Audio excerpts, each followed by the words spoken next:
नमस्कार। प्रस्तुत है आज का चिंतन। अपने अपने समय पर सभी वस्तुएं सुंदर लगती हैं। बच्चों का भोलापन, किशोरों का उठान, तरुणों का उत्साह, प्रौढ़ों की परिपक्वता सुंदर लगती है। इसी प्रकार बुढ़ापा भी अपने समय में अपनी विशिष्टता का परिचय देता है। इन आयु खंडों की अपनी अपनी विशेषता तो है, पर तुलना नहीं की जा सकती और न किसी को श्रेष्ठ निकृष्ट ठहराया जा सकता है। बचपन अपनी जगह सुहाता है और तरुणाई की अपनी छटा है। दोनों की अपनी अपनी विशेषताएं हैं। कोपलें उगती हैं, पत्ते बढ़ते हैं, फूल खिलते हैं और फल आने लगते हैं, तभी सभी अपनी अपनी जगह शोभायमान होते हैं, किंतु परस्पर तुलना करने का कोई अर्थ नहीं। नमक अच्छा है या गुड़ मीठा, इस प्रश्न का सीधा उत्तर नहीं दिया जा सकता। दाल में डालने के लिए नमक की ज़रूरत पड़ती है और दूध में शक्कर मिलाई जाती है। दोनों की अपनी अपनी जगह उपयोगिता है और आवश्यकता। पौधों की टहनियों की लकड़ी गीली होती है, उन्हें मोड़ा मरोड़ा और टोकरी जैसे ढांचे में ढाला जा सकता है, पर तने की विशेषता अपनी अनोखी ही है।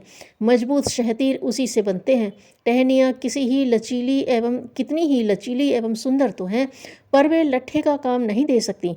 बुढ़ापा कुरूप है या सुंदर, इसे समझने का अपना अपना दृष्टिकोण है। तरुणाई जैसी अटखेलियाँ, उमंगें और मुस्कानें बुढ़ापे में नहीं होती और न चेहरे पर ही वैसी गुलाई, लालिमा और चमक रहती है, पर उसके स्थान पर जो कुछ नया उभरता है उसे अपनी जगह महिमा और गरिमा से भरा पूरा समझा जा सकता है।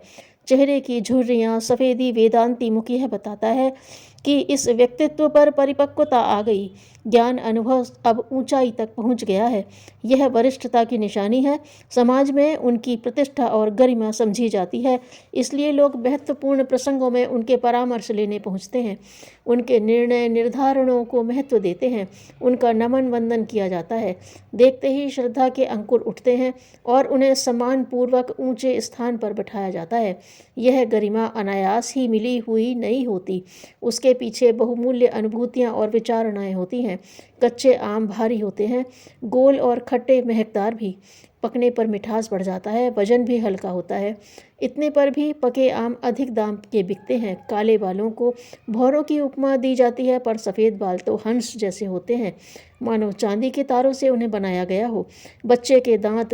बच्चे का बिना दांत का मुंह हंसते समय कितना सुंदर लगता है। बूढ़े के पोपले मुंह की भी वही स्थिति होती है। यों कामुकता विलासिता की दृष्टि से वे फिसड्डी हो जाते हैं, फिर भी युवकों की अपेक्षा उनकी बातों में वजन होता है। समझदारी की दृष्टि से अनुभव गम्य ज्ञान ऐसे निर्णायक निष्कर्षों पर पहुंचता है कि उस वृद्धावस्था पर जवानी निछावर करने को मन करता है। बुढ़ापा एक सिद्धि है, पूर्णता की मंजिल है और समय की धरोहर। व्यक्ति और समाज की स्थिति का अन्वय करने वाली उसे दूरबीन या खुर्दबीन कह सकते हैं। बुढ़ापा श्रद्धा सम्मान से लदा हुआ वट वृक्ष है, जिसकी छाया में बैठकर नई पीढ़ी बहुत सीख सकती है और सांत्वना पा सकती है। बुढ़ापे में खींचते वे हैं जिन्होंने बुढ़ापे का पूर्वाभास नहीं किया और उसके स्वागत की समुचित तैयारी नहीं की। जवानी की उच्छृंखलता बुढ़ापे में लौट नहीं सकती और न उतनी स्फूर्ति रहती है। फिर भी जो कुछ रहता है या बढ़ता है वह ऐसा होता है जिस पर संतोष किया जा सके और गर्व भी। जिसने अपने बुढ़ापे को स्वयं सम्माननीय बनाया, उसका अन्यत्र भी अभिनंदन होता है। बुढ़ापा शर्माने की नहीं, वरन प्रफुल्लता बिखेरने का तथा बटोरने का वय है।